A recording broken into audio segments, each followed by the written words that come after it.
Hey guys, welcome back to another episode of the Dropping Down from the Rafters Podcast here on Toned In Entertainment. Now, this podcast has been one that my co-host and I, Julie Cutler, have been talking about for a while, but with three busy people, sometimes you can't just make them happen right away. But today, we're making it happen. So first of all, let me toss to my co-host, Julie Cutler. How you doing, Julie? I am doing amazing now that I'm here, Tony. Thank you so much for having me back yet again. You know how much I love doing these. It's a lot of fun for me because outside of ring announcing and doing what I do at live events, this also gives me the opportunity to interview some of the performers that I get to work with, which brings me to our next guest. Hailing from the Bronx, New York, weighing in at 183 pounds, he is the closer, Jarett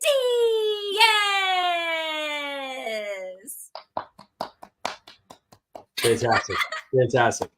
I knew you didn't have to warm up. You just walk right into that. I know. Just walk right into. Actually, sometimes it's better when I do it that way because then my voice isn't fried. But Jarett, we have had the opportunity to work together on multiple events, which makes me especially excited to have you here today because obviously I follow your career as both a fan and as a friend. And I know that you have accomplished a lot, especially in the past year. I had just shared a post for this interview earlier today where I had mentioned you've been featured on AEW. We've seen you at CZW, which I know has been popular on the indies for a really long time. Your name popped up in the PWI list this past year. You just came back from a European tour, so you've been a very busy guy, and we're really excited to have you here today and sort of dive into more of your recent successes. Well, I'm excited to be here. Julie, you're a friend. I consider you a friend. Tony, you've been my favorite podcaster since we've met some years ago. So I'm very excited to be here. I'm happy we're able to put this all together. And I'm ready to roll. I'm ready to talk about whatever you guys want to talk about. Throw them up, I'll knock them out. Let's do it.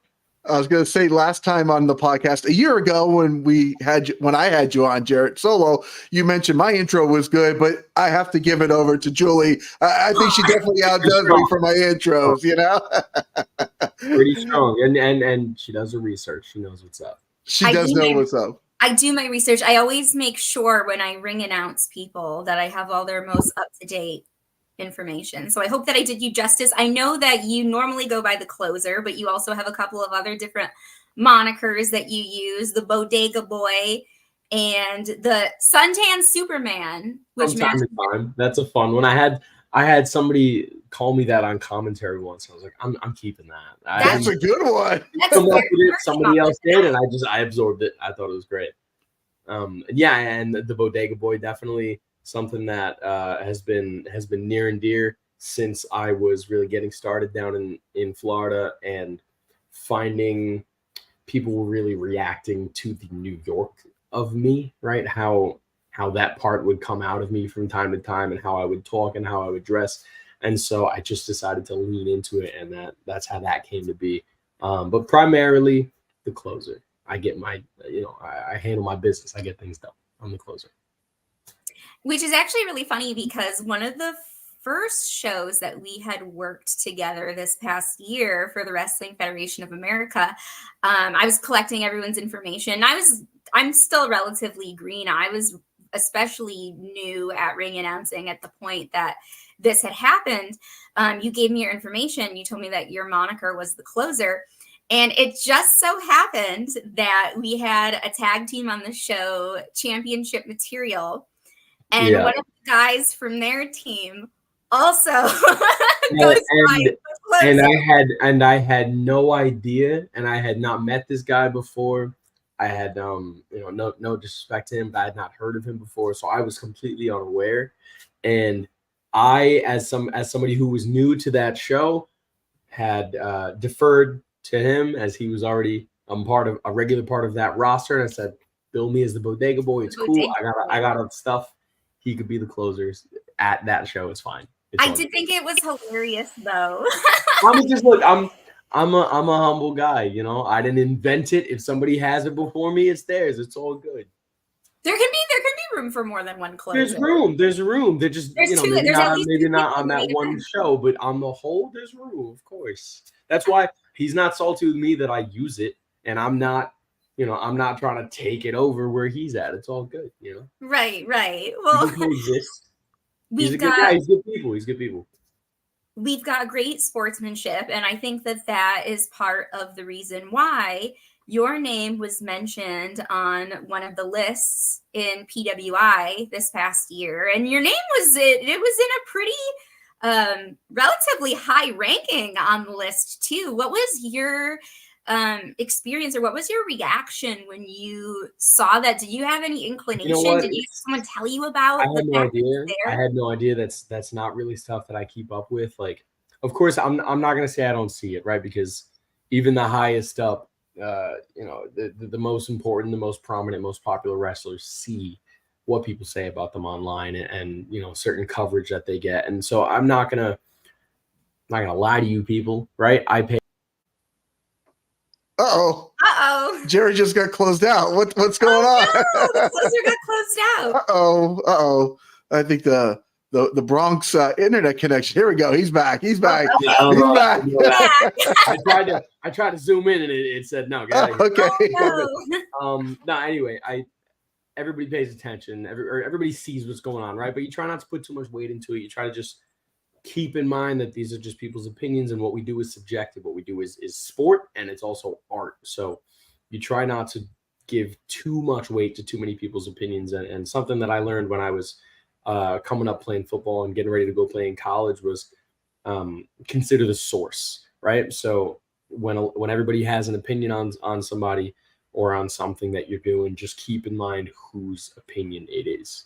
But with something like this, with something with PWI, with something with Hispanic wrestlers, that was something that was really cool. I was honored to be a part of it, to be included at all, let alone to be viewed in the with the perception that I'm viewed with. So I'm very proud of that.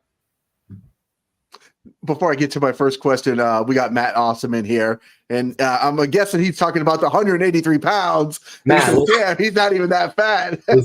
there's no fat on me, brother. It's all good. I'm just trying to get my gains up. Yeah, he said that's my best friend, Matt Awesome and Jarett Diaz. You guys are best buddies, huh, Jarett? Yes, we tag team from time to time as the Uptown Boys. We have a lot of fun with that. Whether that be at Loud East Wrestling or at Invictus, Coliseum, a couple places up in Connecticut, New York area, BST being one of them. We have our fun. He's good people. Moshpit was saying that's the New York Wi-Fi, but no, it was my fault. I messed with the stream. I didn't realize it was going to drop me out. That's my bad. But it's cool. I'm not going to touch nothing no more. Now, we mentioned the suntan Superman, and Jarett, when I talked to you last year, we did talk about the Superman tattoo.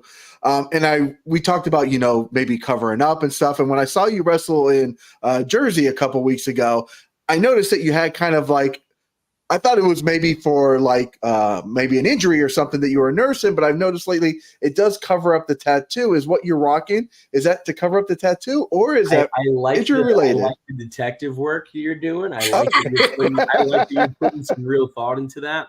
Unfortunately, I did not get that creative. I'm just doing some shoulder maintenance.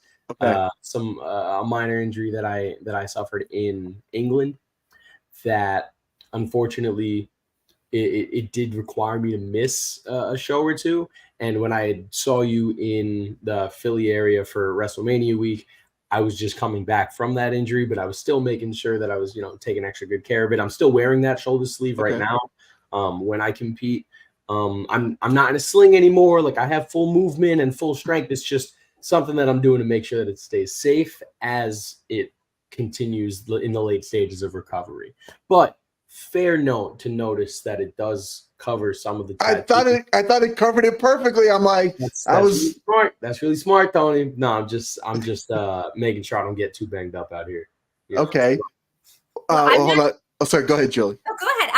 I was just gonna say, I don't know how closely you guys follow NXT, but just a little while back. I don't know if you follow Idris Inoue, who was the guy that teased getting the WWE logo tattooed on him. Yeah. And he actually did that for multiple shows. He would show up wearing like a shirt or something to cover it. So I don't know if maybe this was like if you had gotten, I don't know, maybe your promotion of choice tattooed on you. You got that as a cover-up, and you're kind of waiting to debut.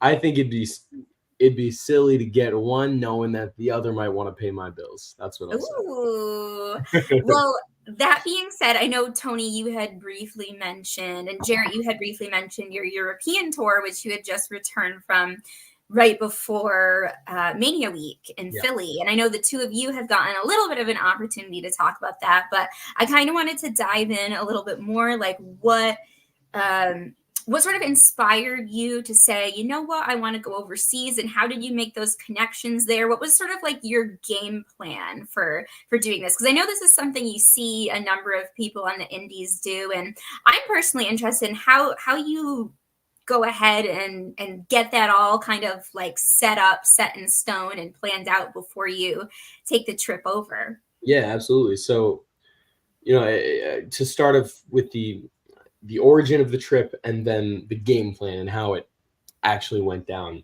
The origin of the trip really just comes down to making a really good friend, that being O'Shea Edwards, who is one of the absolute best wrestlers on the indies, period, full, nonstop. We met on the wild card weekend for Tag League in Germany with WXW. So we were both featured American talent in late 2022. I want to say like October-ish of 2022. And we met out there and we became fast friends over food, over football, just really clicked, right? In the way that we thought about wrestling and the way that we thought about life. So we became very good friends. And part of that friendship has been motivating each other, pushing each other, trying to open doors for each other in various places. For example, he had never wrestled at CZW before I had been there. I wrestled in Delaware for the first time with a separate company, 1CW, through O'Shea's reference, right? So like that's part of something that we do for each other is make each other better. So we stayed friends, and we always talked about wanting to go back out to Europe after having, the good time in Germany and getting better out there. And somebody else that was with us out there was this dude, Jaden Newman, who is fucking fantastic. Sorry for cursing. Standout wrestler in Tennessee. So he and Cody Manhorn joined me and O'Shea's little duo. Jaden went and wrestled for WXW again, and then met us out in England. Me and O'Shea, we flew out from New York straight to England together. And we spent 10 days in England across various cities wrestling. Now, how did it come about? Other than just me and O'Shea trying to nail down the details of flights and Airbnbs and trying to work the travel out. When I say to you, I reached out to a couple people, one of them being Man Like DeReese, who is one of the best wrestlers in England, who I love to see coming over to the States a few times now with GCW, with CCW as well, that I was a part of getting him in there. And I reached out to him for just any references. Aaliyah James being another one, Zaya Brookside being another one. Two women that worked at NXT UK, which I used to work for as well in an editing role. So I was able to make these connections and just ask a couple people, hey, I'm trying to go out to England. Can you just give me a few places that I can reach out to? You don't even have to like reference me or nothing. Just give me some ideas of where I could go. Because other than like Progress and Rev Pro, the English scene hasn't come over to the States in terms of like brand recognizing, in terms of like recognizability for brands. So they give me a few different spots. I start hitting people up. When I tell you that between O'Shea and I probably cold messaged with just our booking information and our intention and a little like European tour graphic that we got put together, easily 40 different promotions. Sometimes it's just a law of large numbers, right? All you need is a couple of yeses to make the trip worthwhile. So that's what we went and got. We cold reached out to as many people as many promoters as we could in England and Ireland and Scotland and the UK as a whole. We go out there. We wrestled for Preston City Wrestling. We wrestled for Burnley Pro Wrestling, and we were able to have a sit-down business meeting with the fellows who run Progress. So even though we didn't wrestle for them on this trip, we were able to make the connection business-wise to further that relationship and try to wrestle for them in the future, which seems to be happening this September. We do intend on going back to England, so that's very exciting. But it really just is a story of persistence, repetition, and risk. We flew out there. I was able to get some sponsorship money and put some money away, save some money to make that trip, because it all came out of our collective pockets, and then we were paid pretty well out there to start to reimburse that money back in, right? But it was money out, it was intention out to get this trip done, and it was an incredible experience. We trained with Dean Allmark. We wrestled some of the best wrestlers in the UK. O'Shea, for example, wrestled Sam Gradwell, who used to work with WWE with NXT UK. I got to work with Chris Ridgway, who I think is the best wrestler in all of England. Like, there are experiences that we were able to get out there and lessons that we were able to learn out there that can't be learned at home. And that's why what Julie said is, like, a lot of wrestlers will do this. It is crucial to a wrestler's progress to leave their home. If you don't figure out a way to stretch, you'll always stay small. That's what we learned. So that's something that we collectively took with great importance, and something that we practice. Wow, that I actually got to see O'Shea wrestle in person the very next night after we did our interview up in Jersey. He was wrestling for the 1CW championship that night. Dude is a beast. Yep. He is absolutely wildly entertaining. Actually, I think it might have been the first show. I don't think it was the first show that we did together, Jarett, but it was one of the up shows.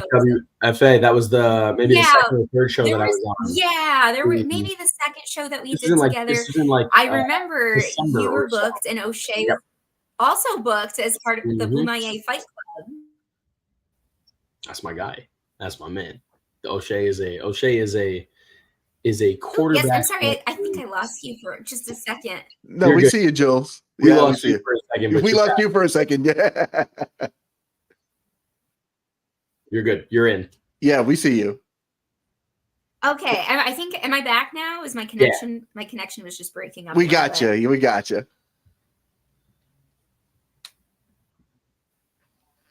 We got you. What do you do, Tony? Okay, well, Julie's getting her. This is actually. I'm back. You're back. All right. I think it must have been my connection. We lost you. It's the Massachusetts internet going on right now. No. Yeah, Jarett sent it up to me. I was saying, Julie, and I believe you were going to refer to a show that we had in, I want to say December or late November up at WFA. O'Shea was booked with Alex Kane. And yes, and he was wildly entertaining. Yeah, wildly entertaining, both as a performer and backstage too. Just a really fun guy to be around. Yeah. So yeah. I can definitely vouch for the friendship that you guys have. And one thing that I wanted to ask, just based on everything that you said about your experiences, if you could elaborate a little bit when you talk about lessons that you learned over there that you feel like you couldn't learn here. Are there any particular lessons or experiences or anybody you wrestled where there was like an aha moment, something that you got out of that you feel like really changed you as a performer? Sure. So two things, right? One of them being lessons learned that you can't learn at home, and the second, which being like an aha moment that I had as a performer. Sure. Let's address number one. Number one being, how many times can you take a bunch of other wrestlers or performers that you know and stick them in a house for 10 days where they have to be reliant on each other? How often can that happen here at home? It really can't, right? So it's something as simple as just, hey, we're all in this foreign country together. we all have to take care of each other, right? When we would go out, watch each other's back. When we're getting on the train, make sure everybody's got all their bags. O'Shea lost a bag out there, and we all felt that, right? We all as a unit felt that, because we all feel responsible for each other when we're traveling like that. We all feel like that obligation to each other, to take care of each other, to make sure that, nobody's getting hurt, nobody's getting in trouble, getting lost, anything like that. And that's something that you really can't do at home, is that camaraderie. Secondly, the aha moment, right? Something as a performer that I take with me back home from England. I had a match with a Greek wrestler named Michelangelo, and they and I both had been there for our first time wrestling for Preston City Wrestling. We had not been there before. However, we were both foreigners, so you can't lean on that, right? You basically, what I'm trying to get at is like garnering a reaction as a first-time performer in front of a crowd. And they don't have to care about me. They don't know me. They know I'm not staying long because I'm an American, right? So like, they could just be entirely apathetic to my performance. But me as a wrestler, I need them to care about my performance in one way or another, right? So that for me, as somebody who had never been there and wrestling somebody who had also never been there, I just made sure to interact with them as much as possible. And myself playing the heel role on that day was just to make sure that I didn't block them out, because if I block them out, I'm guaranteeing that they're not going to care. Whereas if I give them extra, if I give them more than what I might give an American crowd, in terms of interaction, in terms of playing with them, talking to them, asking for them to interact, that's another lesson that, like, usually when you're in the States, either you've wrestled there or in that area, somebody's going to be familiar with you, or at least your opponent is, and that takes some pressure off of you. In this scenario where we were two outsiders coming in, it became that much more of a priority to bring the crowd in with us. And the moves at that point, they don't matter. Now, when we were up in Philadelphia a couple weeks, obviously before Mania Week, I had messaged you directly. I said, Jarett, I'm heading up to Philly. Please tell me what shows you're on, because I'm catching at least one of your shows. I promised you I would go to one of your shows, and I made it to Five Star Pro Wrestling, right? So when I went there, obviously it was going to be it was supposed to be a 5-person scramble match, right? Yeah. And when we did our interview, you're like, nope, they're going to throw people at me. I said, you know what, Jarett? It doesn't matter. We said it doesn't matter. I told you I went to Atlantic City. Did it matter? Well, I'm going to play. I've got a 45-second clip I'm going to play that I took from the crowd. So our mics will be muted during this. And we're going to find out if Jarett Diaz won me some money in Atlantic City. Let's go ahead and play this clip.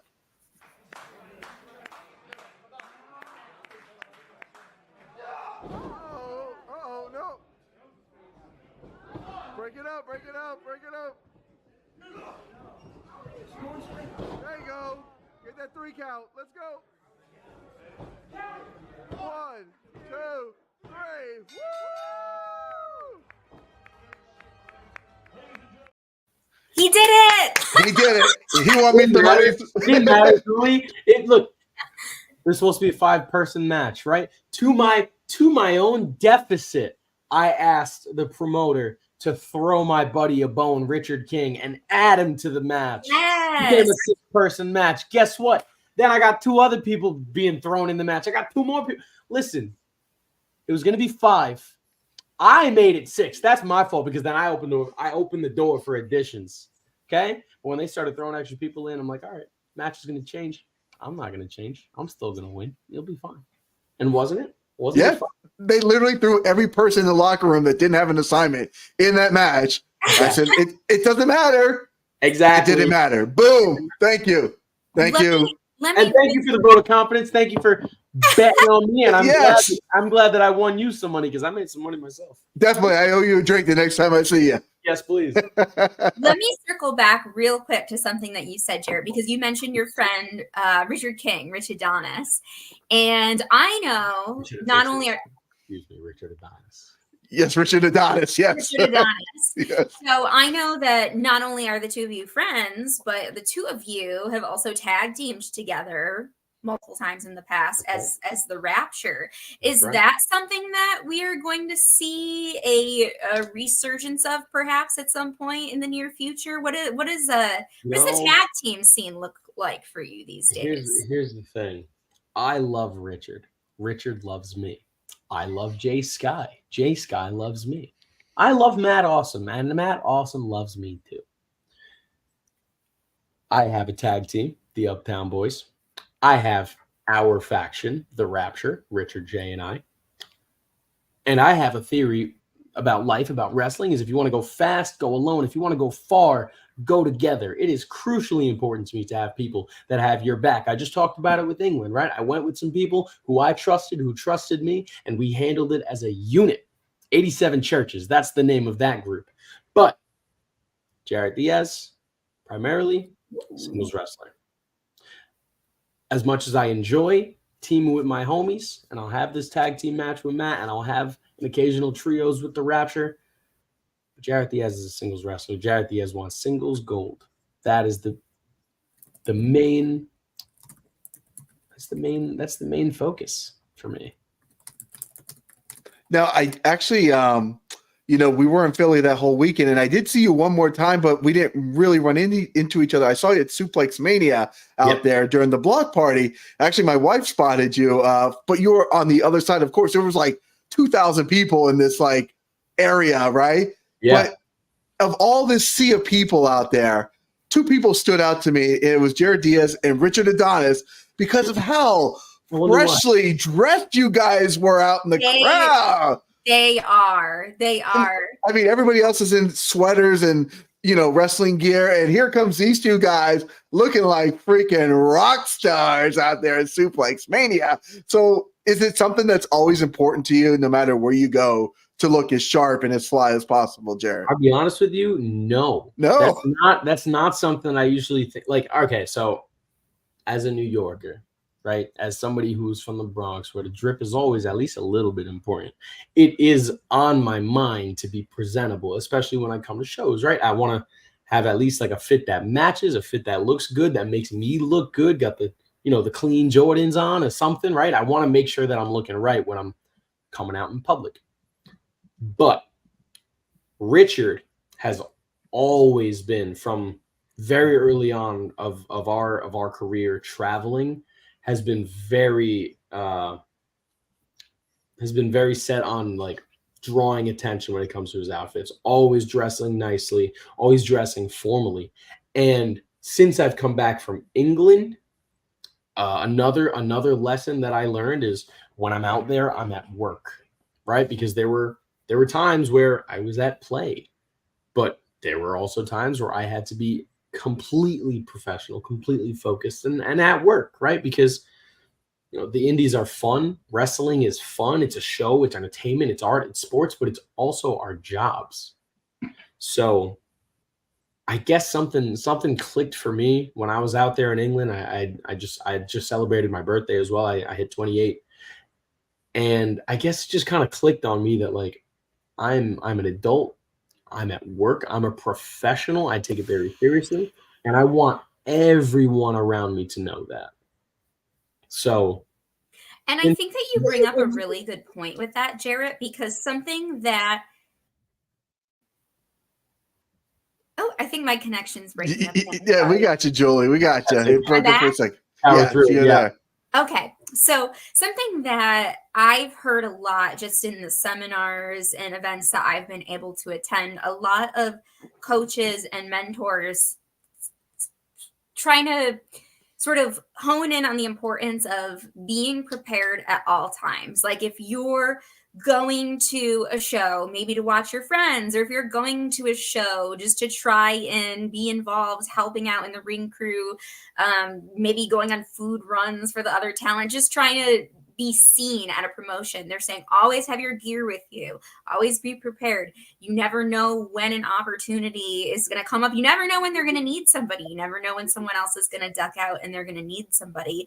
Have you, I guess, aside from your European tour, do you have other experiences maybe similar to that you'd be able to speak to, where maybe you showed up not expecting an opportunity and you happen to be prepared, happen to be in the right place at the right time, and had one given to you? Do you have anything else that you can kind of speak to sort of elaborate on that lesson?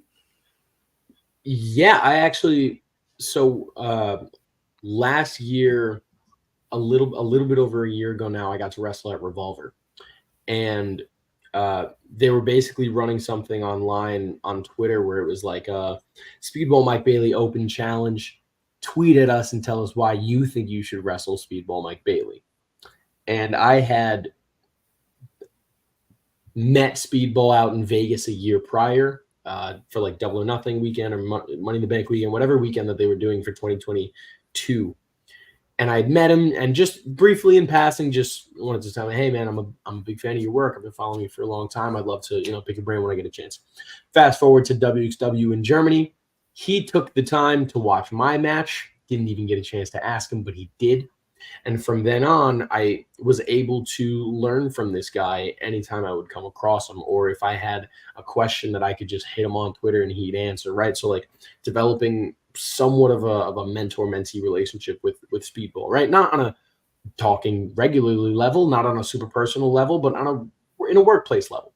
So this opportunity came up on Twitter and I jumped right on it. Somebody sent it my way. Victor from the Wrestling Club, who I'm sure you guys are familiar with, where they have the kids watching wrestling all the time. They're great. I love those guys. Victor sends it to me. He's like, yo, you should get on this. Say less. I shoot a promo. I respond right on Twitter and I get it done. And he sees it, quote tweets it with like a pair of heart eyes, right? And now this sort of leans back into the persistence of me and how I do things, where it's like, all right, like he saw it and he kind of reacted to it, but he didn't say nothing. And I feel like I can get away with this because I kind of know him. I let a few days go by and he started getting a couple of other promos in and was sort of responding in the same way. So I'm like, all right, like I can get away with this because I know this guy a little bit. I'm going to shoot another promo. I'm going to call him out for not responding properly, for not coming correct. And I shoot the promo again. This time he retweets it and he texts me and just says, hey man, I like that. Good stuff. I'm going to throw your stuff over to Sami Callihan, who runs Revolver. I thank him, of course. And then maybe a week and a half, 2 weeks go by. I'm down at AEW. I'm doing some dark stuff, which were awesome opportunities in their own right to just be in the building and hope that you'd get used. And then I did. I kept getting used. But then I get a DM from Sammy and it's like, hey, we're picking you for the Speedball thing. Can you get on a plane tomorrow to get out to Dayton? Or I think it was like 2 days from now. I was like, yeah, absolutely. I'm there. All of that to say, right? It's two things. It's throwing your name in the hat, A, and B, it's being prepared, right? Because if I wasn't good enough to wrestle Speedball Mike Bailey would not have put my name in the running extra, right? And then if I don't get on that plane, if I don't make that commitment to get out there and do my thing and perform and honestly kill it out there, if I wasn't prepared to do that, that would have been a missed opportunity, right? A missed opportunity where I get to go be on one of the elite independent wrestling shows in the country, in the same locker room on that night as Wentz and Miguel and Moxley and Callahan, like the heavy hitters of professional wrestling today outside of WWE. So that's a situation where I asked for an opportunity, I earned the opportunity, and I was prepared enough to take advantage of it. I was going to bring in a comment from Matt Awesome right now, real quick. Julie, he said, that's right. We are a great tag team. Tag team gold will eventually be worn by us, but we got to get that singles gold too. That's my man. He gets it. I was going to say, Jarett, you brought up another really good point and something that speaks to a saying that someone had told me a while back, and it's something that I like to keep in mind myself, and it's the saying, closed mouths don't get fed. And I think that Yeah. You really hit the nail right on the head with that one, and just putting yourself out there and allowing yourself to be seen, to be chosen for opportunities instead of sitting on the sidelines and waiting for them to come to you. And now one other thing that you brought up that I also wanted to jump over to was some of the opportunities that you've gotten on AEW Dark. And I've referenced more than once one of the matches that you had. I believe it was like a 3-on-3 tag match, if I remember correctly. And when Dark was on the air, they filmed so much content that I think sometimes it could be easy to get lost in the shuffle. However, you stood out to me. I believe it was you, Rich Adonis, and then I don't remember. And Jay Sky. And you were facing the Wingmen at that point in time, and they go to the center of the ring when they get introduced, and they do like their own little hand symbol. And when they introduced the three of you guys had your own little hand symbol, which I thought was brilliant. So absolutely. I thought if there's anything that you could say to sort of elaborate on that experience, like number one, how did you guys come up with that? Like, did you have to clear that with anybody in order to do it? Or did you just kind of say, you know what? Just go for it. It's just a way something that we came up with to make ourselves stand out and be seen. Because I think it worked. Yeah. So look, it comes right back into what you're saying, like closed mouths don't get fed. Just before I start talking about AEW, I love that phrase. And I've been lucky enough to live by that phrase since I'm 14 years old. I played quarterback at a school here in New York that did not have any history of sending football players to play at the college level. And I knew that nobody's going to come find me in obscurity and pluck me out and place me into a good position. So from 13 years old, really, through my entire high school career, not only did I train as best I could and prepare myself as best I could, but I went out of my way, my father and I, or by myself, to take trips to different schools, different colleges, different camps all around the country. I'm talking Texas, Florida, Alabama, Louisiana, Mississippi, Oklahoma, Indiana, like Illinois, just to get myself seen to play ball, right? Because nobody's going to come get you. You have to go do it for yourself. So I'm lucky enough to have lived this for over 10 years. And a lot of wrestlers that I know are learning it on the job. And there's no wrong time to learn it, but it always helps to learn it soon. It always helps to learn it as soon as you can. So I just wanted to speak on that. The AEW Dark thing. So Jay, Rich, and I are best friends. We're three best friends, and they were a tag team exclusively before I even had started wrestling. When I started, this was in late 2018 when I finally got on the road and was ready to start doing shows, having left wrestling school as a full-time student. And I was also in college at the time at Full Sail. So, and Tony, you know a little bit of the story, but Rich and Jay were on a trip. They were getting ready to go to Georgia, and they asked me if I wanted to come along. I sit in the car with them, and we're a trio from that day. And I kind of didn't give them the option. I said, no, I'm joining your thing because your thing is good and I fit in it. And they took to me. I'm lucky enough to not be delusional, right?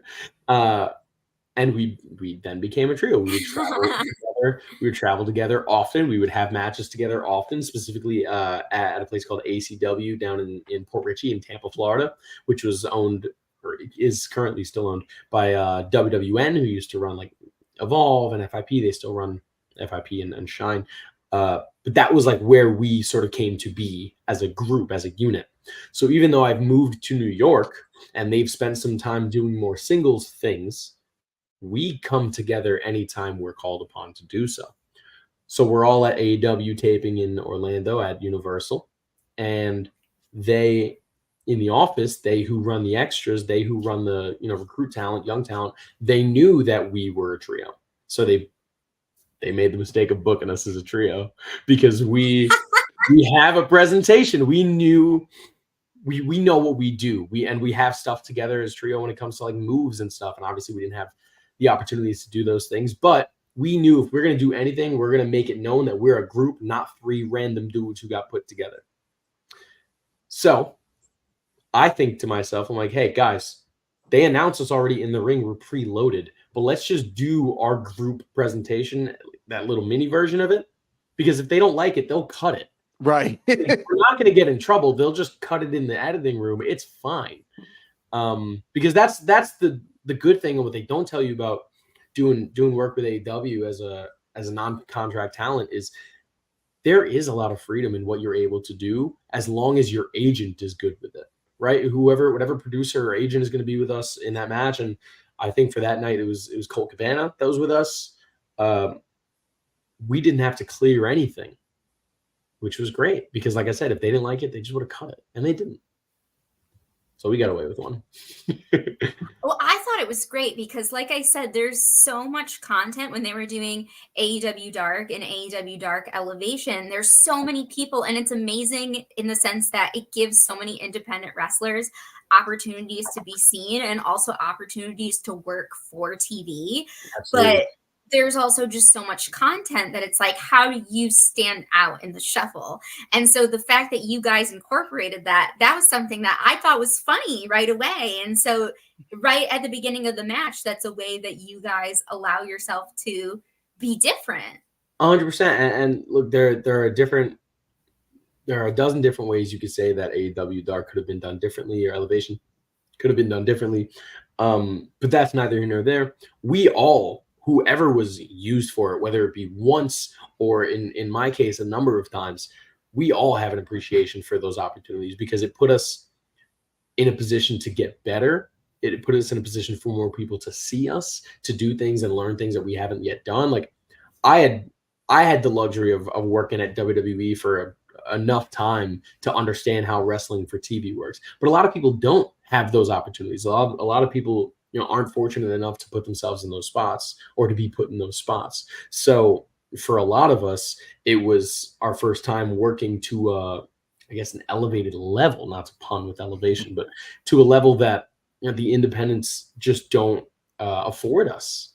So however that shook out, we all have an appreciation for that. And something that, like you pointed to, is how do you stand out just a little bit? How do you be just a little bit different in a sea of television wrestling? Because that's effectively what Dark was. It was just, hey, take all of this content. Here's a dump of 12 episodes, like 12 matches.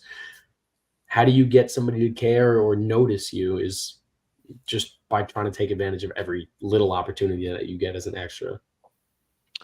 I want to circle back to the closed mouths don't get fed.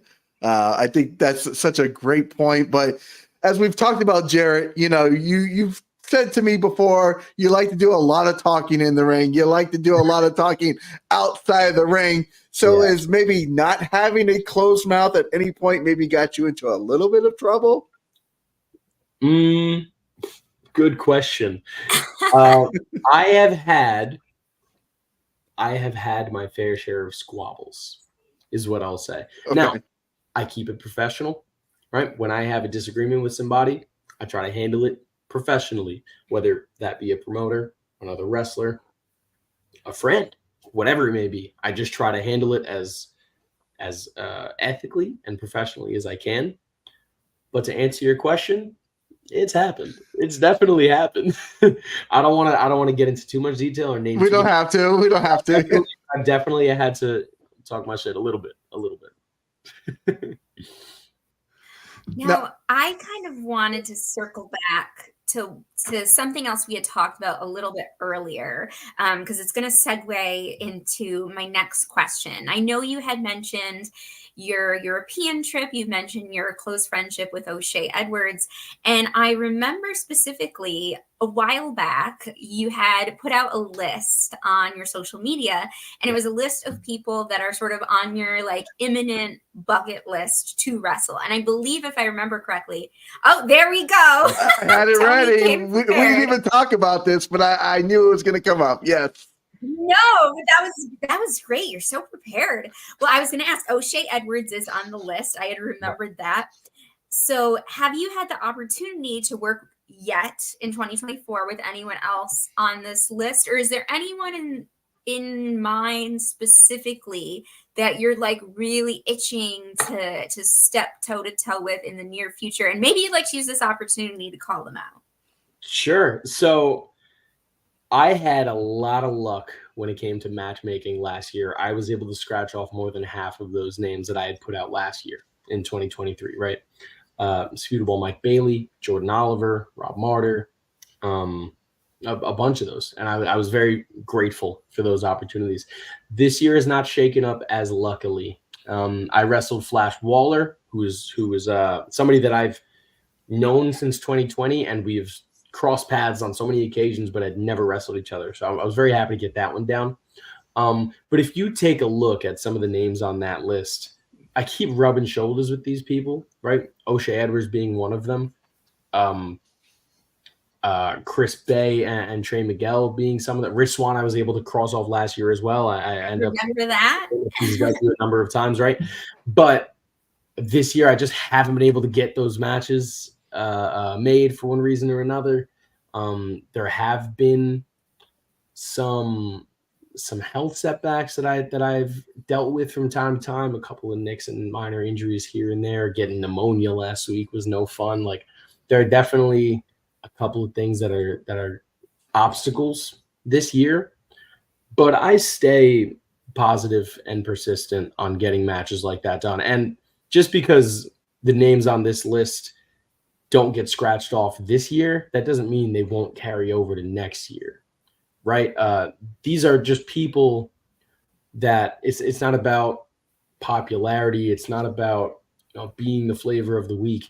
It's about, I want to mix it up with these people because I want to fight them and I want to learn from them at the same time, because that's what happens when you step into the ring with somebody, especially somebody like, for example, Mustafa Ali, who's on my list, who is better than you. You want to fucking learn from the people that you fight.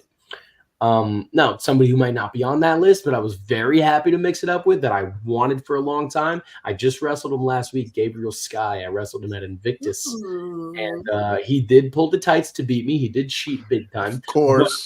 But I busted him open, so I'm pretty sure I'm going to get my get back at some point. O'Shea on that list that I know I'm going to wrestle at some point in the next 6 months. And I friggin' have to, because I just have to. That's my boy, and I want to fight him. Jaden Newman, he wasn't on the list, but I wrestled him last month, and I loved it. And just because he's not on the list doesn't mean I want to fight him. There's so many other guys that I want. Look, I only have this little list that's one page. I could give you a list of 4 pages of names that I want to get in the ring with, because every time I step into the ring with somebody, I get better. And that's something that I take very seriously. That's something that's important to me, is I'm going to learn from the guy that just whooped my ass, or I'm going to whoop this dude's ass and still learn something. And I think you make, yet again, another really great point in saying that, because I can think back actually to one of the last shows that we had worked together, where you were booked against New England wrestling veteran, previously in ROH, Brian Malonis. Yep. And I remember us chatting about that match beforehand, and you were really excited about it because you said, you know what, this is going to be a really great learning opportunity for me. I can't use a lot of the normal stuff that's in my arsenal. So now I really need to get creative to figure out, like, how am I effectively going to fight this guy, 417 pounds? 100%. Look, for those of you that might not know, Brian Malonis is huge, right? And I fashion myself a bit of a hybrid athlete. I will kick you in the face, or I will throw you. Guess what? This guy's also really tall. It's going to be tough to kick him in the face. And they know damn way I'm picking this dude up to throw him. So I had to get creative. I had to figure out what do I have in my back pocket? What friggin' trick arrows do I have in my quiver to try and take this guy down? Because the things that I rely on as part of my regular offense, my regular game plans and strategies, we're not going to go down with this guy. And I'll have a similar issue with O'Shea Edwards. Can I pick him up? Yeah. Can I throw him around? No. That's a big dude. Hell no, that's a big, strong man, right? So I have to be able to do things differently in order to take on opponents that I may not normally come across. So I appreciate you mentioning and bringing that up, because that was definitely a big learning experience for me. Yeah, Julie, actually, I want to ask you a question. I want to go to Jarett's 2024 list, and I'll give mine after you. But on this list, Okay, let's go with one on the list and one off the list. On Jarrett's list, who would you like to see him wrestle on this list? And who would you like to see him wrestle maybe that he hasn't put on this list? Oh, perfect. I have Leave it answers. up there. I've got answers for both, actually. Okay. So on the list, someone immediately jumped out at me was Enzo, because he has actually, he's been an influence in my life personally, actually. Me too. I had seen him as a fan for a number of years. I had gone to multiple meet and greet events for multiple years in a row where he started to recognize who I was, and we had like a little bit of a rapport with each other. And I actually remember a couple of years ago, like very shortly before I made a lot of changes in my life and sort of broke into the business, we had a really good life talk, really like deep heart to heart that changed a lot of it. It really stuck with me. It was a conversation that really stuck with me. And so as I've broken into the business more, he's been really supportive of me. I actually just saw him several weeks ago in Philly when I was doing interviews for the Title Match Network at the 2300 Arena. We had a little reunion there, and I was catching up with him, and I was kind of saying, like, it's so crazy to be on this side of things now. And so he's been a good personal friend to me. He's a great guy, and he's been a lot of different places. And so I think that you guys would also be pretty well matched, like size wise, and kind of in terms of what you do. I think that that's something that I personally would be very invested in. Yeah. In terms of I was lucky enough to, just like you, enjoy Enzo as a fan when I was like coming through college age and stuff while he was on TV, and still follow, despite him not being featured on television, just be able to be a fan of his. So I had a signing last year in Jersey. I can't remember the name of it, and I feel bad about that. But I was part of a signing. I had my little table, me and Brittany Brooks, we were hanging, and I saw Enzo across the room on the other side. I was like, I gotta go talk to this man, because I have been a fan, and also, like you said, somebody who's been influential, right? Like I'm from around these parts. I talk how I talk, and I'm not losing that anytime soon. So that's definitely somebody that like I always wanted to mix it up with, to learn from, to talk to. And I had a chance to talk with him, which was really cool. So now I want to wrestle the guy. And I know he's going to be wrestling June 1st at 5 Star Wrestling. And I'm not on that show. And I'm so mad about it. I think it's inevitable, though, because if you're wrestling a lot of the same, you guys are wrestling a lot of the same places. I'm trying to cross paths. I'm trying to rub elbows till I rub them the wrong way or something. Because, but I cut you off. That's okay. In terms of someone who's not on the list, someone that actually jumped into my mind right away, I know I had seen you wrestle several months ago, Diego Alvarez, who is also somebody who was featured on the PWI list, and somebody that I've seen him mix it up with really well is OVW's Jason Hendricks. And I think that the two of you together would have very similar styles. I think size-wise, you'd probably be a good match for each other. I think that you're on a very similar wavelength in terms of everything that you're doing. So that's going to be my pick for someone that's not on the list. Someone else who's making a nice rise for themselves. Find out everything about this. Do the research. I've heard the name, and now I got to go learn everything else. Before I get to mine, Tony, what about you? Yeah, before I get to mine, Matt Awesome says Jarett Diaz versus Casey Navarro. Of course, yes, that's a good one. That'd be fire. Very much. Yeah, for me on the list, I have to go with somebody who once was signed with AEW. And I've seen him wrestle on the Indies several times. He's straight fire. It's in his name. It's Fuego del Sol. I think Jarett Diaz versus Fuego del Sol on the Indies would be six-star match, right? Like, Fuego's dope, man. And I've had a rapport with him for a minute. He met Jay and Richard at a show down in Louisiana, and he was so cool with them that when I went with them that next time, he just was cool with me too, just by association. So we both want that match, and we almost got it done at BST late last year out in Connecticut. Some things got moved around, but I will definitely be pushing to get that match at some point for sure. And for somebody that's not on the list, again, we're going to kind of go AEW-ish because it was somebody you tagged with in AEW.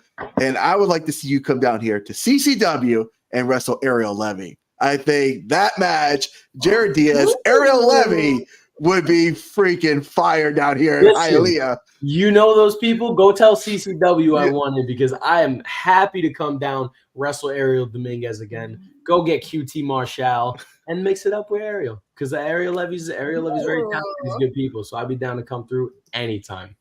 Yeah, Matt Awesome wants Jarett Diaz versus Matt Awesome Part 2. Nope, I got you. I beat you. I'm not wrestling you again. Done. I'm done. I don't do rematches. If I win, I don't do rematches. That's right. I support that. I support that so much. Yes.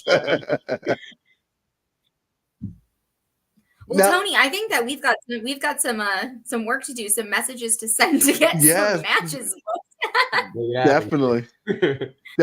Now, what I would like to do, Jarett, is just have a little bit of fun here, because one of the promotions that Julie comes down to Florida every once in a while is Pro Wrestling Action. Pro Wrestling Action. I know those guys. That's where we met, Jarett. That's where we met. That's right. Okay, so obviously I am covering their show this week, putting on the Ritz, and I've covered several of those shows. And every time I go, they always have themes to them, right? But I only get to ask these theme type questions at these shows, because it's not really appropriate when I'm in Jersey to ask you these kind of questions. But when we're on a podcast, I think we can have a little bit more fun. So, listen, man, the luxury is that I already like you. You can ask me whatever you Oh, I appreciate that. Well, I've covered Radical Rumble. I've covered their Halloween event. This week we've got Putting on the Ritz. So I'm going to bring out one question from each of those shows. So let's go with Radical. And I interviewed Julie during Radical Rumble and threw out some Radical questions. So if we had to bring something back from those Radical times, Jarett, what would you want brought back here in 2024? You know what? I don't know if it's ever really disappeared, but something I want back in the mainstream, something I want everybody consuming. Sunny D. I want Sunny Delights flying off the shelves. That's what I want. I want everybody drinking Sunny D. I support this. Every day. I want it to be served at school with the chocolate milk. I want it to be readily available at corner stores and water fountains and vending machines. That's what I want. I want Sunny D's everywhere. Jerry, you unlocked a childhood memory that I had. You know why? You know those. You might not remember. Tony, you might remember the commercials where it's like, "Let's see what's in the fridge. Oh, some milk, some purple stuff. Sunny D." That's that. I like that. Like, that was such a luxury because my mom was so strict about juice, right? Like, it had to be 100% juice. So like we could only drink. So if we get stuck a Kool-Aid or a Sunny D, man, that was like something that you went over to your friend's house and was able to get some Sunny D and you just drank it all. So let's bring back some Sunny D. That's what right? I like I said, it didn't go anywhere. I just want everybody drinking them. Just to bring it right. Now let's go to the Halloween themed questions. And I was asking people, obviously it's dark in your house right now. You hear a strange noise. Does Jarett Diaz go, investigate the noise, or does he get the heck out of there? Listen, man, have you ever seen a minority in a horror movie? They're usually dead first, right? Yeah. When I hear a bump in the night, I'm going so fast. You could not get me to be curious about something that I can't see in the darkness. There's no way. I'm not a curious creature like that. If I hear something, I'm out. Ain't no way I'm going to find out what it is. I agree. I growing up again. I'll tell you another thing too. I'm not going camping. Okay? I don't spend no time outdoors at nighttime. No. I'm not going to visit any haunted haunted or abandoned buildings, whether they be asylums or hospitals. None of that. Schools, no, none of that, bro. So you're not doing no ghost tours? You're not doing any of that, Jarett? I don't go to these places, ghost hunting places. No, absolutely. It's one of my favorite. I actually did a ghost tour when I was in Philadelphia for. I get scared, man. I won't do it. I don't care. I'm not going. Here again. I thought I had the muscle with Jarett Diaz with me, and he's like running down the street. He's out of there. I'll be going so fast, Tony. No, all right. I'm leaving you. All right. Well, I got one more theme question then for you. This weekend is putting on the Ritz. So I hope I'm not getting some spoilers away as to the type of questions I'll be asking, but what the heck? Let's go for it. It's 1920s theme. So gangster theme. What is the most gangster thing that Jarett Diaz has ever done? That I can say on air? Yes, without getting in trouble. If you want to message me privately, you can do that after, Will. Look, I don't. Here's the thing. I don't pretend to be anything that I'm not, right? So, like, I was not ever out here in the streets, dealing drugs or messing up with a crime or anything. Like, I was never in that life. I was not in that life. I lived in the Bronx, but my father was a police officer. He kept me away from that sort of stuff. The most gangster thing, or the toughest thing that I ever did was just fight a lot. I just used to fight a lot in school, after school, football. I was a fighty kid, probably because I was undersized and I was cagey. And I knew that my parents were going to back me up with whoever I ended up getting in trouble with after the fact. So I had no problem if somebody was picking on me or if I saw something that I didn't like and I said something about it. If a fight came to my front door, I was happy to have it. That's what I'll say. And that is why you are in wrestling now. It might be. I'm just glad I'm in wrestling and not MMA. That's for a living. Now, I've gone over some of your matches recently, and you mentioned Robert Martyr, who I interviewed about 6 months ago. He wrestled Suzuki and said the strikes that man had was some of the most brutal strikes that he's ever had. Again, Robert Martyr, incredible talent. But I think my favorite match that I've seen of yours lately, and we met at Ignite several years ago, Jarett, and I hate to say that you weren't my favorite match at Ignite, but this particular person's match was my favorite match at Ignite, and it was DMC versus Sage Scott versus Jaden Newman. Sure. And the match that you had with Jaden Newman recently was just, it actually got me thinking I need to reach out to Jaden Newman because I need to talk to him because it's been a while. He's definitely got some stories. Yeah. He's the story to himself, and I won't give it away because he deserves to tell it and you deserve to hear it. Yeah, I've done like a 10-minute interview with him after the show one time, but I feel like that's definitely a person I really need to dive into. But the match that you had with Jaden, just bring me back to the feel of that match going into it. And as a friend, it always finds me weird, when you guys are buddies, right? And you're going to fight each other and you got to beat the crap out of each other to the end result of something like that. That's kind of the best part, right? I have respect for every man and woman that I step into the ring with, right? Because I have had my fair share of intergender matches. Last year we were talking about you kicking girls all the time. Actually, Erica Demia said when I talked to her, she was pretty upset about that too. I'll name a couple names: Erica Demia, Catalina Perez, Zeta Steele. Yes. Zeta Steele I've had my bouts with these women. I respect every single person that I step into the ring with because we are battling. We're putting each other's lives in our hands, right?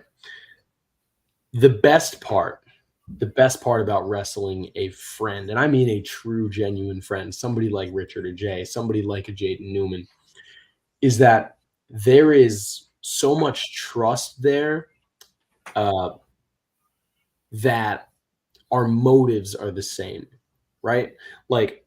And not to peel the curtain back too much here, but both of us want to make the other person look even better than ourselves. That's what makes this successful. That's what shows when two wrestlers have good chemistry. That's what makes matches better than good, right? Is when the motive is the same and the motive is mutually beneficial. So when I have a match with a friend who I know that I can trust in there, who is not looking to outshine me, but is looking to shine me up, that's when the magic happens. I'm so grateful to have made genuinely good friends in this business, and I'm so happy to beat the shit out of them because I know they're going to give it back to me too. We're going to hit each other hard, and I'm good with it. And here's a little clip, right? Tony, you always come to the handshake, and he's trying to outsmart me, but I won't let him. I'm sorry. I'm just saying, Tony he's always so prepared with all the clips and all of the posters. He's got all the posters for all of the upcoming shows. Yeah. I was gonna say before really quickly. I remembered this past year, I saw Zeta Steel all over your Instagram getting super kicked in the face left and right. Yeah. What it seemed like that was like quite the ongoing feud. I don't like her. And I have to give her flowers now because I saw that she just made her debut in Japan this week, which was pretty cool to see. Oh, there we go. Yeah. I don't like her. She doesn't like me, but you know what? There's a lot of respect there. There has to be. When you step into the ring with somebody like me who has no issue kicking you in the face and just doing it over and over again, and she's still willing to get in the ring and have a straight up fight with me, I respect her. She's tough. She's tough. Look at her. Yeah, I saw her wrestle Sunny Kiss at Creamania up there in Jersey, and that was a hell of a match between the two of them for sure too. And it's funny, Jarett, I was actually watching this match this week back, and actually when you come out, most people come out for a street fight in the bunkhouse gear and the jeans, and Jarett comes out in all dress clothes. Everybody wants to be Terry Funk. Everybody wants to be Mick Foley. I want to be different. I'm a professional. I will show up as such, right? If you catch me, and Tony, you pointed this out. If you catch me headed to a show, what am I wearing? I'm wearing a suit. I'm wearing some nice clothes. If I'm going to go have an I Quit match, a street fight with this woman, and she's going to wear her jeans and her little cut crop, I will wear my professional clothing because I'm different. Be different, guys. Be yourself. Be yourself. Stand out. I will say too, I sold that shirt. I made some good money off that. Busted, smart. Covered in alcohol, sweaty. I sold it as memorabilia. That's a cool collectible. Yeah, because it's a cool as hell collectible. Somebody wanted a piece of my history, and I really appreciated that, so I sold it off. And it's funny too, just to jump off of that point really quickly, some of the things that you can sell as memorabilia in wrestling. I know at one of our previous shows, somebody went through a table and we ended up selling the pieces of the broken table. Yeah, I signed a piece of a broken table at Invictus just about a week ago. It had nothing to do with my match. They were just getting everybody to sign. I was like, right. I'll be a part of this. It's if it makes you money and it sends someone home with a memory. It serves us, it benefits us, but even more so, there are members of the crowd, members of our audience that love what we do and have a great appreciation for what we do, to the point where they're willing to part with their money, right? Because in an economy, in a wrestling economy that we live right now, people's time, their attention, those are commodities, but people's money is always going to be a commodity, right? We're at the end of the day, this is art, this is sports, this is also business. I want to sell my merch. I want to sell tickets. I want to put asses in seats. If somebody comes to the show, pays their ticket, enjoys the show and leaves, awesome, fantastic. That's how the boys get paid. That's how the bills get paid. But if they're willing to part with more of their money, having already committed the $15, $20, $30, however much it costs to attend a show, we are so much even more grateful for that, because that means that we've made an impact. We've left a difference on them that they want to take it back home with them. And that's awesome. That we love that. And speaking of, go ahead, Tom. No, I was going to say, Cherry Bombs is here, and she says Jarett is the best inside and outside the ring. That is 100% true. I said it before. I'll say it again. I'm very glad to say that that's not like my mom or my friend or something. Okay, hold on. Before I appreciate that. Right. Okay. Before we go anywhere, Julie. Yes, I can't lose my train of thought here. Okay. So, Jarett, our first interview, you talked about your mom. The second interview last year, when I asked you about your mom being able to watch your matches, you said, no, that was 2023. We didn't talk about it a couple of weeks, but we are here in May of 2024. Has anything changed with Mama Diaz in watching her baby boy? Not only did I nearly break this woman's heart a couple weeks ago when I wrestled Rob Killjoy and Dan Moff. I don't know if you guys have seen that match yet, but it's on my YouTube. Dan Moff. I don't know if you guys know about Moff, okay? Moff's an ROH original and the toughest, hardest hitting, most disgusting man I've ever gotten to the ring with. This dude beat me nearly half to death, and my mother hated every minute of it. I get back to the locker room, I'm recovering, and she's already there. Okay, that's not normal. That's not a normal thing to do in wrestling, but my mom does not care because she just saw me go to war with Dan Moff, right? In that same breath, that was about a month ago now. 4 days ago, Friday night, I wrestled again here in the Bronx, which I'm so blessed to do every couple months or so. And my mom is there, and I'm wrestling Gabe Sky. And he's putting a little pounding on me just for a moment there. And I saw my mom jump out of her seat and scream, "Get up, Jay!" and get so into it that I've never seen her before. And even in the moment where I'm in pain, I'm getting kicked on the ground, and I see my mother, and just the tiniest little break of a smile to say, like, all right, I got my mom. I got her. She's in. It took a while, but I got her. So I'm very proud to say she's not okay with me getting beat up. That hasn't changed. But she's now willing to embrace the show as a whole. Okay, so it's definitely a change in the past 3 years since we first met, and even last year when we first talked. In the last year, for sure. Yes, even in the last 6 months, even because it's she still watches behind her hands. But this most recent show that she came to was a little bit of a change of character, and that was very cool. Now, one thing that I wanted to ask you, because you had really talked about the fans being the lifeblood and the reason why we do what we do. And I can think of a couple instances myself where I've had very meaningful interactions with fans, and some that I wasn't expecting that really, just touched my heart. And so I was going to ask, is there any interaction with any fans that stands out to you or that just really hit home with you in terms of kind of feeling like, okay, this is why I do what I do? Man, that's hard. It's hard to single out a single experience where a fan affected me in what maybe their story or in our conversation, because I feel on such a personal level the conversations that I have with fans at shows, like when I'm sitting at my merch table or when I'm getting ready to get out of the building, or if I'm getting into the building a little late and they're already there. Like I really value and cherish those conversations that I have. So it's definitely hard to pick out one.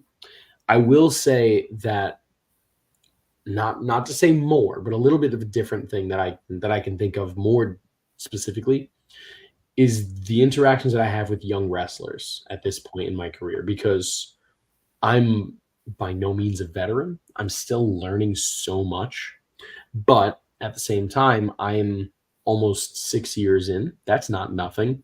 I've wrestled at some of the most coveted places today, and I'm very fortunate to have had those experiences, and I'm very fortunate to have learned something from those experiences. So bringing all of those things back, right? When I'm in the locker room with younger wrestlers, with people who are just breaking into the business, that I'm privileged to even just share like a moment of my experiences, a moment of advice, a moment of guidance, not unsolicited, of course. I don't just go around giving people advice. I'm not a psycho, but like for the people that actually like just want to ask me a question, something as simple as learning why maybe a move happens, or something as difficult to answer as like, how do you get started? Like, how do you really feel like you're on the road making these moves and making these towns? Like, that's a hard question to ask, because it's a hard question to answer because everybody's experiences are so different. I just had a show again in the Bronx early last weekend, and I had a group of 3 guys. I don't think they were together, but they all came together to do crew. And sorry, not that they came together, but they all came to do crew for the same like night for the same team. And one of them took the moment to come up and ask me the question, but they were both right there, like listening as well. And the question was like, how did you get on the road when you were ready to go do shows? And I told them the story that I told you guys about Jay and Rich being being people that I've trained with and being lucky enough to get into a car and just keep getting in those cars and keep, building a little community for yourself so that you have support. That's something that I was able to preach to those guys who, if they're just getting started on figuring out how to get out of wrestling school, not get out of wrestling school, but like evolve from wrestling school, then they were probably on the other side of the barricade recently, in the last 2 years. So these are people who are so early in their experiences or early on in their journey that I'm privileged enough to actually have something to say now. And I feel a lot of responsibility in that, because I want to tell people all the good advice that I've received over the years. But even more so, I want to be the person who's going to tell them good advice because nobody told me. You mentioned about moves, people asking you about certain moves, which leads me to my next question. I believe it was the match you had with Eric Academia at Combat Zone Wrestling, and I'm listening to the announcer, and you do a move, and the guy says, Jarett Diaz, you can't do that move. It's banned in this state. So are there wrestling moves that are banned in certain states where you go travel? And if so, how do you deal with that? Actually, yes. So your standard pile driver, for example, banned in Maryland, banned in Louisiana. I know this to be true. I don't know where else it might be banned, but I know for a fact it's banned in those 2 places. There are certain, so most states have a sports commission. Not every state uses their sports commission to oversee professional wrestling, just because professional wrestling is different from boxing, basketball, and football, right? They're different. So not every state sports commission cares about pro wrestling, but some states really do. Louisiana, Mississippi, Maryland, they have their commissions. So Maryland, for example, there's a lot of weapons or like types of matches that you're just not allowed to do, right? You can put somebody through a door or a table, but you can't put anybody through plexiglass or glass or anything like that, right? You're not allowed to use light tubes, but you can use kendo sticks. There's no thumbtacks allowed, but you can use Legos. Like, you got to get creative when you're doing certain things. And that's why when I had that match with Zeta, that I Quit match, we didn't use tables or glass or light tubes or anything like that. We went with Legos instead of thumbtacks when that was something that was being idealized around our committee. And it was just something that we had to be careful about with the commission, because they hand out fines. They'll ban people from buildings. They'll ban promoters from running shows, period. So you got to be careful about that. I don't know what specific moves are banned where, but on the whole, sports commissions are pretty intense when it comes to pro wrestling. And when we talk about your travels and some of your previous experiences, some of your previous matches, I know there's already quite a lot that you've checked off of your list, being in this business for about 6 years now. Are there any promotions or anywhere that you haven't wrestled yet that's like high on your radar where you'd like to make your debut? Oh, absolutely. Just a couple off the dome. Limitless up in They run in like Massachusetts, New Hampshire, Maine, that sort of far New England area. I've wrestled for Chaotic, I've wrestled for Beyond, but I have not wrestled for Limitless, and that's sort of like the trio of like elite New England promotions. I have not wrestled for House of Glory yet, and I'm gonna wink at you, but I haven't wrestled there, and that is the elite New York promotion. As much as I love and consider a home, We Are Wrestling and Invictus both running in the Bronx, House of Glory is the place in New York, and I haven't wrestled there yet, and I'd like to. To go west, right? I've wrestled in Vegas for a couple of different promotions, and I've wrestled for the New Japan LA Dojo down in Southern California, but I haven't wrestled for West Coast Pro. I haven't wrestled for Prestige. I haven't wrestled for Defy, all places I'd like to be at some point. And I trust me, I will keep continuing to push to those locations until I get them. I haven't wrestled in Texas yet, period. So whether it be Booker T's Reality of Wrestling or New Texas Pro, those are a couple places I want to be at. Here's the thing, Julie. There are a million different places to wrestle, and I want to wrestle at all of them. That's a good answer. That's a fair answer. But those are just a few that stick out that I'd like to come across at some point. Speaking of West Coast, obviously Mania is out in Vegas next year. Is there any plans or thoughts about early planning to head out there for Mania Week? I've 100% be out there. I will. Okay. I've already spoken to my connect out in Vegas, who books me. Future Stars Wrestling is a place that I consider my West Coast home. I've wrestled for Pride Style Pro out there. They often run in tandem with weekend shows for FSW. I've done stuff with Revolver, and I know Revolver has a relationship with FSW. GCW has a relationship with FSW. There are a series of avenues that I'll be traveling through, but I will 100% be in Las Vegas. And in my experience, Vegas likes me too. So why would I not go? Why would I not go? Vegas is great. All right, I'm taking a lot of people, Jarrett. Be careful. Those fans are fantastic, but those experiences, I'm talking casinos, I'm talking concerts, I'm talking shows, I'm talking rooftop pool parties. Vegas is great. Probably my favorite destination to go wrestle at. I've taken notes of some of those promotions you just said because my wife and I had a conversation a couple weeks ago. She's like, do you want to go to Vegas? And I'm like, yeah, I definitely want to go. We've been trying to come up with another reason to go, but we spent like 2 days in Vegas about 5 or 6 years ago. Mm-hmm. I've been to Vegas for like a wedding and a couple other times, but I'm like, you can never get enough Vegas. And the fact that Mania is going to be in Vegas, and it's Vegas. Yep. I've been to Vegas. Check. For the last, I guess, 4 years now, because I wrestled at 21, 22, 23, and now I'll be back in 24 later this year. So every time I go out there has been a great experience, not only with wrestling and having awesome matches with Rob Martyr, Jordan Oliver, Matt Vandegrift, Jordan Oasis. Like there's hella talent out there, and there's guys that I want to cross paths with, but also just with meeting new people, having those experiences, like I mentioned, the casinos and the parties, and that's cool. And I have my budgets and I take care of myself. I stay safe, but I do have a good time. Now, with that being said, Tony, I know we're starting to run down on time a little bit. Something that I always like to ask as we sort of round out the interviews, obviously being an independent contractor, an independent professional wrestler, your YouTube, your social media presence is something that's very important to be seen. So, Jarrett, where can the people find you on social media? Easy. You can find me at the Jarett Diaz on Twitter and Instagram, or X or Instagram, however you want to say it. On YouTube at the Jarett Diaz Show, or if you just type my name, I will pop up. You can find me on TikTok at Jarett Diaz, and you can see me wrestling somewhere every weekend because I'm booked and blessed.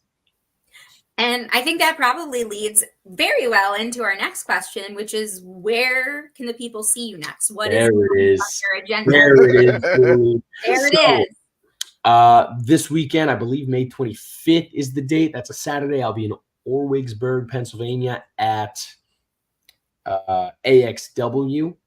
I'm wrestling a a fatal four-way between myself, Ichiban, Flash Waller, and a fourth. And I feel really bad about forgetting who that fourth is, but that's okay.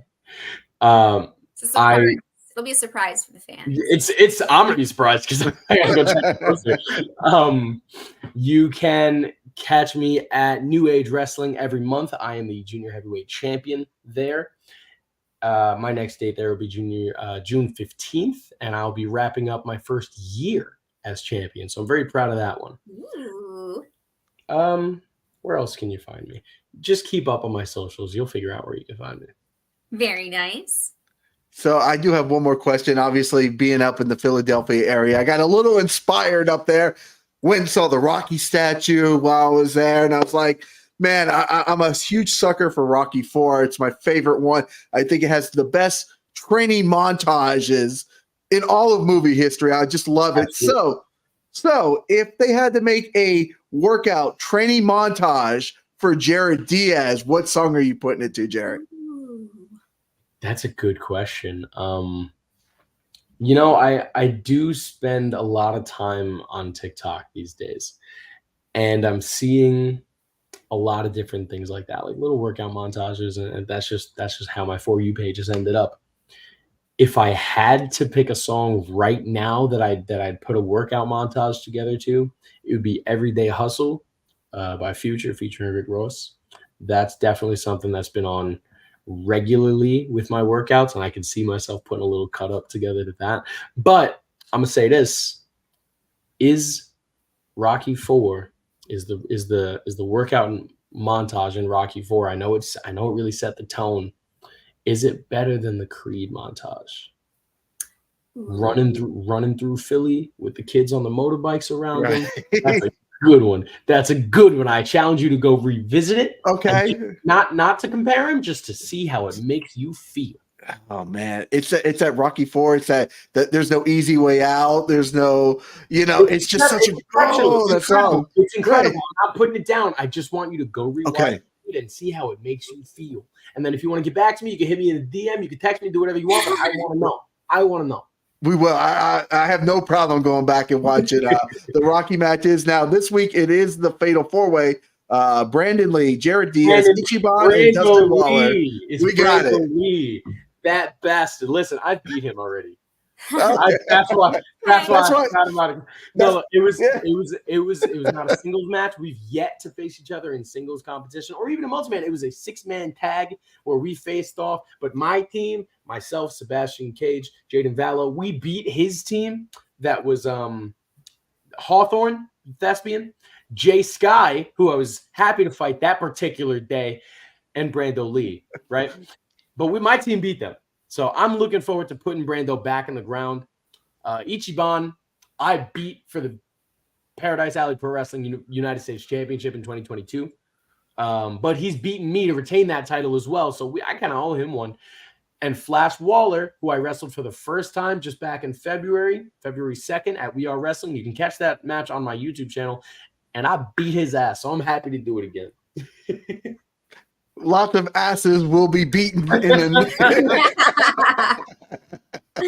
this week, next week, and throw more guys in if you want. We've had this conversation. I'll handle it. Come on. We got it. The more that gets in there, the more prize money Toned In Entertainment gets for betting on the closer. I love it. Well, Julie, I know you got some shows coming up this weekend as well too to promote. Yes. So I will be in Weymouth, Massachusetts, both Friday and Saturday. So Friday evening at 6 p.m., we'll be at Town Hall in Weymouth for the Wrestling Federation of America. And we're going to be performing at the Food Truck Festival there. So that'll sort of give you like a little taste of what we bring to the table. And then the next day, we will be doing our full production, full show at Barrel House Z in Weymouth, Massachusetts. So that's what I have coming up this weekend. I also have some of my content that I had filmed as the correspondent with the Title Match Network dropping on YouTube. So I've been sharing that, some of those interviews as they come out. I had shared one last week. I should have a couple more to share in the very near future. And last but not least, I wanted to point something out very quickly, which is the shirt that Jarett Diaz is wearing. It says "Outwork Everyone" from Future Legend. It is actually my collaboration t-shirt with Future Legend. So if you go on their website right now and you use the code SAVE10, you can actually save 10% off of that t-shirt. I'm going to give Future Legend a little shout out because I meant to do it right before I hopped on with you guys and I forgot, but I'll definitely be doing that probably tomorrow morning. They sent me this. The guys at Future Legend are awesome. I was as a part of a show with FSW last year. I was in the Future Legends tournament where I beat Robert Martyr and then lost to Jordan Oliver. We're not going to talk about that part, but it was a Future Legends Championship tournament, which Matt Vandegrift ended up winning the whole thing. I formed a relationship with FL, and those guys are phenomenal. So they were able to send this out to me. Shout out to Future Legend. Go use Julie's code and go pick some stuff up. Yes, please support Future Legend, support the up-and-coming stars of independent wrestling. They also have a lot of other really cool stuff on their site that is also very comfortable. I will say the Brittany Brooks t-shirt is a very regular part. It's a good one. It's comfy. Staple part of my wardrobe. Yeah. Very regular part of my wardrobe. Shout out Brittany Brooks. She's the homie. We love Brittany Brooks. Definitely go check that out. And everything else that is coming that's still in the works, you will see on my social media, which is at The Crown Jewels. Crown is with an E at the end. That's just how we roll here. And for us here on Toned In Entertainment, we've obviously got pro wrestling action this weekend. Putting on the Ritz, we'll be covering next week. CCW, Bash at the Brew. Ooh. A new donut from Luchados coming out with a very, very, very, very, very popular person in CCW. I can't say. Bro, I love donuts. How can we get me like a couple? Yes, no, dude. Donuts. I eat a donut like 3 times a week. I love them. They're like my carb treat of choice. We need a Luchado. Luchado makes the best donuts. Period. Period. And they need to make one for a wrestler. You know what to do. Just send me a donut, man. We'll send it to you. And then the following week, we're at River City Wrestling Con for 2 weeks, which is going to be awesome. And then after that, which leads me into next week's podcast, we're going to have the owner of Pride of Wrestling, Robbie Joe Medina, on here. I covered his show a couple weeks ago. They were very awesome to us, and they've got a big show coming up. It's essentially their WrestleMania event here in June. Jay Lethal is going to be wrestling Leroy Shogun on that show, amongst just a ton of other great matches that are going to be there. So we're going to talk to the owner next week. We're going to get some insight into the company, not just the overall history, plus about that big Prideversary event coming up. So definitely lots of cool content. Downtime in the Ring. Hey, what's going on, Downtime in the Ring? I was on their guys' show last week. They were on my show last week. Jared, these guys are an awesome podcast. I highly recommend them. Good dudes. Good dudes right there. Yeah. Yes. Me in whenever. I got time. I'll make time. And you know me, like I'm only going to recommend you to somebody if they're good. These guys are fine. Great podcast. I trust you. You can't. Yes, you do trust me. Well, again, Julie, thank you so much for joining me here as a co-host on the show once again. It is always a pleasure to have you on here. Always a pleasure, Tony. Thank you. Julie, you rock. Thanks for taking the time to talk with me too. No, Jarrett, you rock. Everybody rocks here. And of course, Jared, you know, it's not usual that I have another interview with somebody within a month, but you know, Julie and I are always brainstorming. We're throwing out names, and it's just like, Jared, we're such huge fans. We're such huge fans, and I'm like, there's always so much to talk to. There's always so much to talk to Jarrett with. And again, best of luck on everything that you're doing. And you know, hopefully we can do this again next year when there's more awesome stuff to talk about. You already know, Tony, I'll talk to you anytime I want, anytime you want. Julie, I'll probably see you at the next WFA weekend in June. More likely than not, I'll be there. But in the meantime, have a good show this weekend. Enjoy. Thank you. Thanks for the time, guys. Thanks for the platform. I love talking. And anytime I get a chance to talk to good people is a good night for Jarett Diaz. All right, guys. Well, guys, make sure you're following Julie Cutler on everything that she's doing. Make sure you're following Jarett Diaz, of course, on everything that he's doing. And guys, if you haven't already, guys, make sure you hit that red subscribe button so you can stay tuned in here to Toned In Entertainment for future videos. Subscribe to the channel. Do it. Go now. Do it now.